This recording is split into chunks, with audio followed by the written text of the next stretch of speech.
55 ஆண்டுகளுக்கு முன் தொடங்கிய வன்னியர் இன வெறி யாருக்கு தொடங்கியது?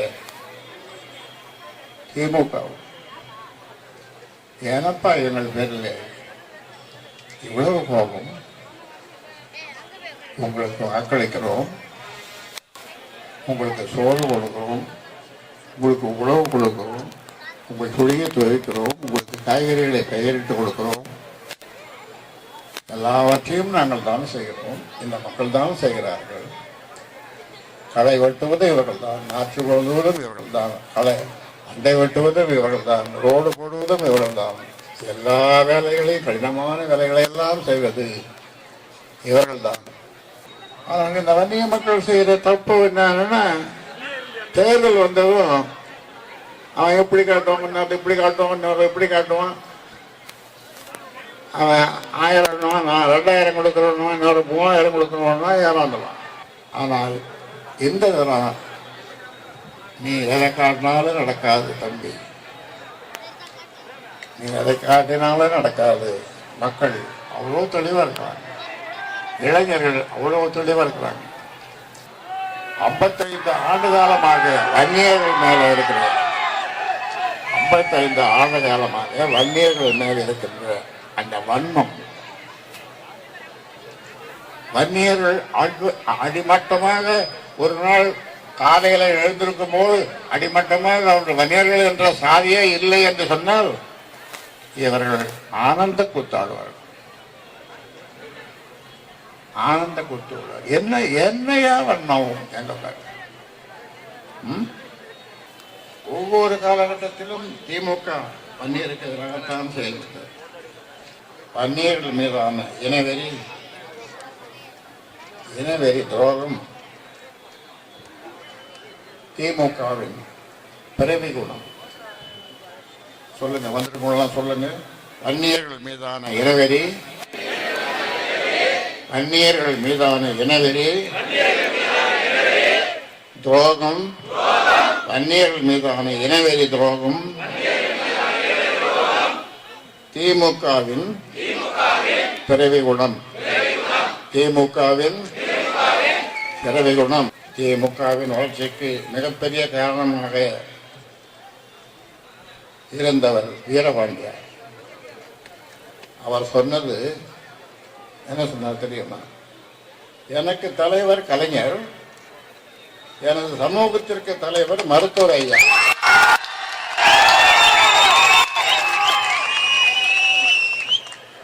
மு.க. ஸ்டாலினை அவர் மதிப்பதில்லை என்பதற்காக அவரது கடைசி காலத்தில் திமுக அவரை அவமானப்படுத்தியது. அதனாலேயே அவர் புழுங்கி மனமுடைந்து மறைந்தார் வீரபாண்டியார். இப்போது திமுகவின் பொதுச் செயலாளர் யார்? இப்போ துரைமுருகன் பொதுச் செயலாளர். அவர் என்னவா இருந்துருக்கணும்? இப்போ துணை முதல்வராக இருந்திருக்கலாம். ஏனென்றால் எல்லா தகுதிகளும் எல்லா திறமைகளும் அவருக்கு உண்டு. ஆனாலும் முதல்வராகவே இருந்திருக்கணும், அல்லது குறைந்தபட்சம் துணை முதல்வராகவோ இருந்திருக்கணும். கலைஞருக்கும் அவருக்கும் உள்ள நட்பு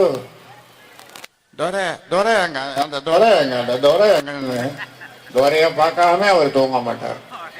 யாரு? கலைஞர். அதை நினைச்சுதான் துரைமுருகனும் சட்டமன்றத்தில் 1/2 மணி நேரம் தேம்பி அழுதார். 1/2 மணி நேரம் அழுதார் தேம்பி. அவருக்கு கொடுக்கல, அவரை முந்திக் கொண்டு திமுகவின் தியாகி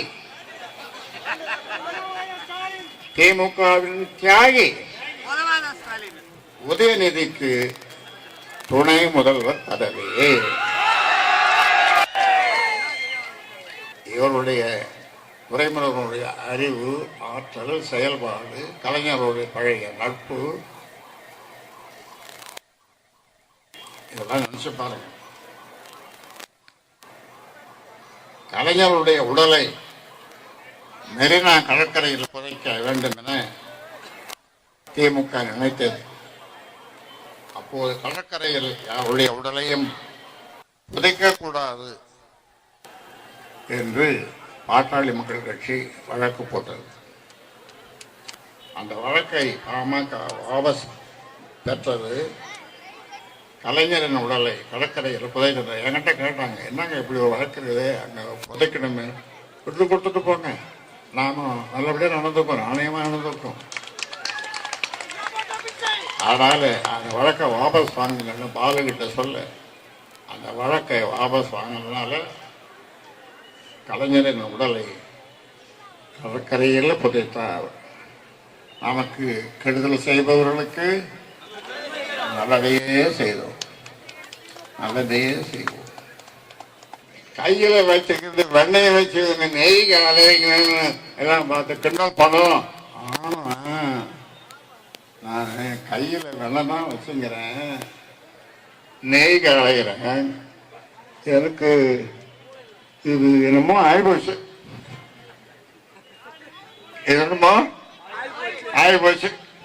ஜாதி வாரி கணக்கெடுப்பு 3 முறை நடப்பதாக இருந்தது. 3 முறை கெடுத்தது யாரு? திமுக அரசு. 3 முறை கெடுத்தது திமுக அரசு. சட்டநாதன் வன்னியர், ஜனார்த்தன் வன்னியரா பார்த்து போட்டு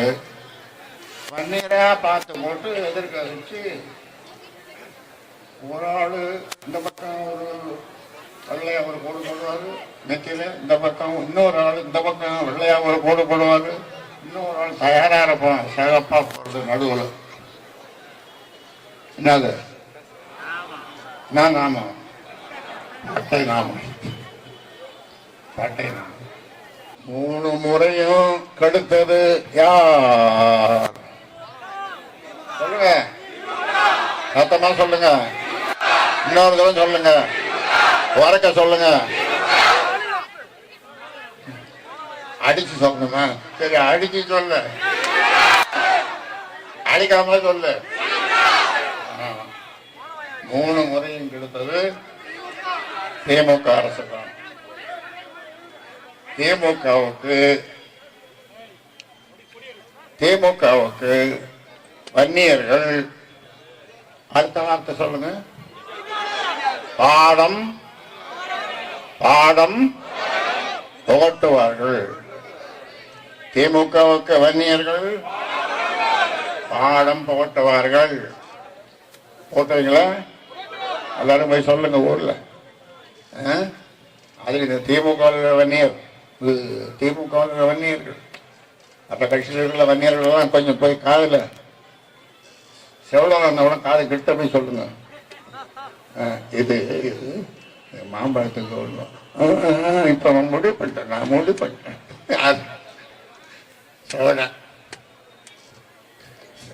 செவலங்காதுல சங்கோதர மாதிரி இப்போ ஊதணும், செவலனுக்கும் கேட்க வைப்போம்.